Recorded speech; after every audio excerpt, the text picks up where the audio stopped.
O Internacional se prepara para enfrentar o São Paulo pelo Campeonato Brasileiro, mas é fora do campo que as coisas estão fervendo aqui em Criciúma. Dos bastidores do hotel da Delegação Colorado, eu tenho algumas informações, principalmente sobre a janela de transferências da metade do ano. Possibilidades de saídas, algumas chegadas e principalmente uma janela de reposição. É isso que o Internacional se preocupa agora para a continuidade de 2024. Vamos falar sobre tudo isso?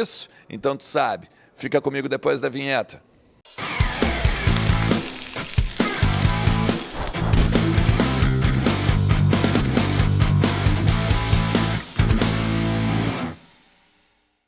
Fala Colorado, fala Colorada, como é que vocês estão? Tudo certo? Tudo beleza? Bora falar do Internacional e atualizar algumas informações do nosso clube, principalmente porque estou aqui diretaço em Criciúma, no hotel da Delegação Colorada, algumas conversas, alguns bastidores importantes para a gente tratar neste conteúdo aqui. Fica comigo até o final do vídeo, também te inscreve no canal e ativa a notificação que ajuda pra caramba o meu trabalho e compartilha nas tuas redes, nos teus grupos de WhatsApp e onde mais tu possa vir a compartilhar o conteúdo aqui, beleza? Não te esquece que todos os vídeos aqui, todas as paradas que a gente faz junto por aqui, tem o apoio de KTO. KTO.com é a melhor banca de apostas do Brasil e te dá 20% de free bet no teu primeiro depósito e aí, tu pode botar também uns pila no bolso, tudo na conta do sueco, beleza?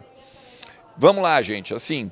O Internacional que enfrenta o São Paulo hoje aqui em Criciúma está semi-definido, tá? Pelo menos é a informação que a gente tem aqui. Pode ter uma que outra dúvida, mas o técnico Eduardo Cudê sabe que precisa fazer um equilíbrio entre o sistema defensivo e também o ataque. O ataque que não vai ter o Lucas Alário e mais um reforço, né, que deveria ter, pelo menos no lugar do Ener Valencia ou do Borré, está fora da partida, né?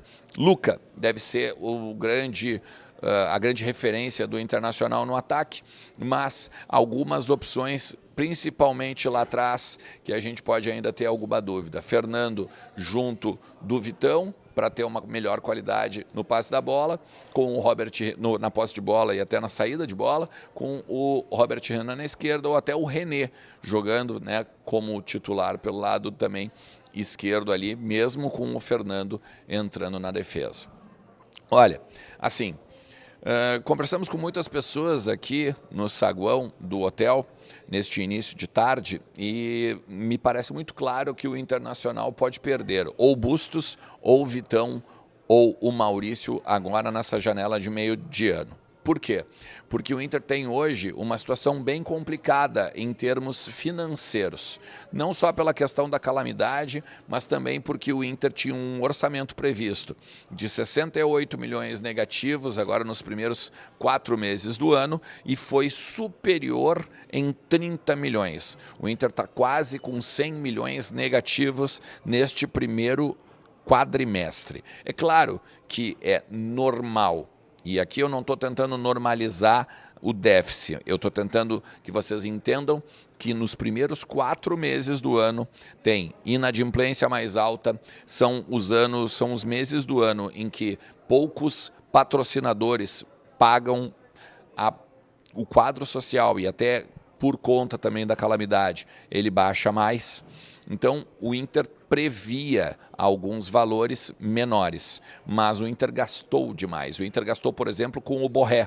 O Borré, como veio antes do meio do ano, ele teve de pagar antecipado, ou seja, entra na quantia dos 4 primeiros meses. Houve também uma questão trabalhista.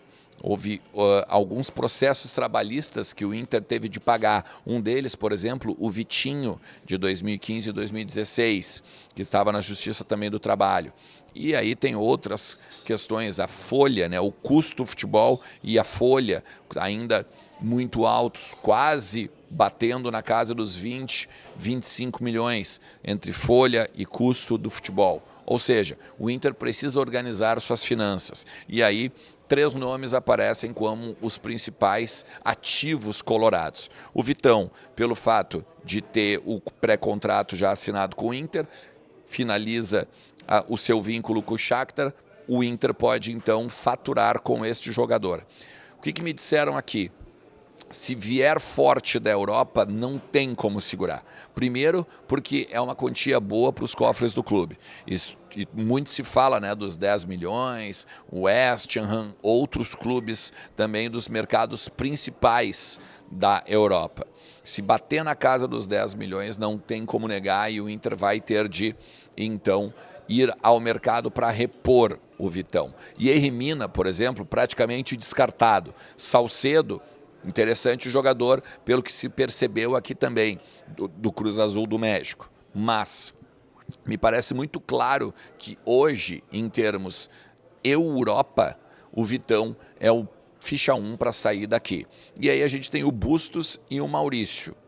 O Maurício é uma particularidade que também tem novidade, porque olha só, antigamente, em alguns meses atrás, as pessoas com trânsito dentro do vestiário e até alguns dirigentes, enfim, pessoas do departamento de futebol não admitiam vender o Maurício para o mercado nacional.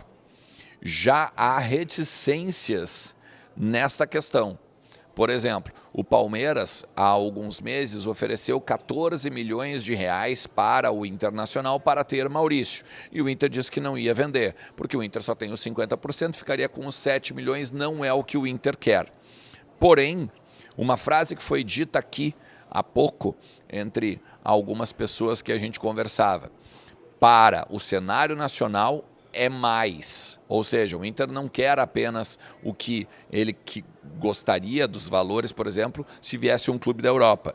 Ele vai querer chegar aqui no cenário nacional e elevar um pouco, por exemplo, vamos pegar o Palmeiras, tá? Se for 15, 16, 17, algo que o Inter possa bater ali nos 8, 9 milhões de reais, aí é a possibilidade forte, né, de vender também o Maurício, que seja até para o cenário nacional. Como se sabia que o Red Bull Bragantino não ia chegar nos valores que o Palmeiras já ofereceu lá atrás, provavelmente o Inter não já, até por isso que o Inter estava descontando, no caso, a questão de a possibilidade de vender o Maurício então para o Red Bull Bragantino, Botafogo e outras possibilidades também do Campeonato Brasileiro aqui. Me parece muito claro que hoje o Palmeiras, que já esteve, né, de olho em outros momentos do Maurício, é um grande ficha 1 aqui no cenário, né, do país para vender o jogador. E o Fabrício Bustos, tá? O que todo mundo diz aqui é o seguinte, todo mundo entende que o jogador quer ir para a Europa, todo mundo entende que o jogador gostaria de sair, todo mundo entende que o jogador pode ter a chance da vida dele indo jogar em um grande centro, ganhando melhor, tendo oportunidades de contratos milionários e tudo mais. A grande questão é que como o Inter está seguro do contrato, da renovação e tudo mais, não se fala sobre isso.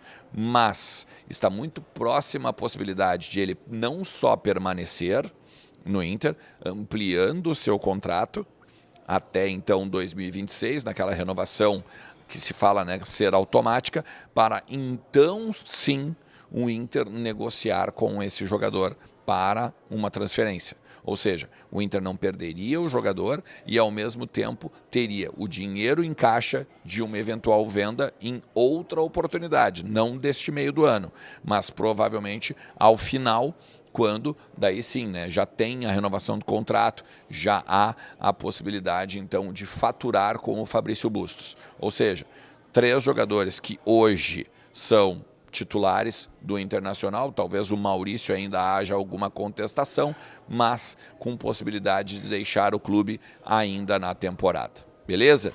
Se tu chegou até aqui, te agradeço demais. E a gente vai conversando, porque sempre tem muito para tratar do nosso Colorado por aqui. Um forte abraço, não te esquece, deixa o teu like, te inscreve e aí ativa também as notificações para os novos conteúdos daqui. Valeu? Tchau!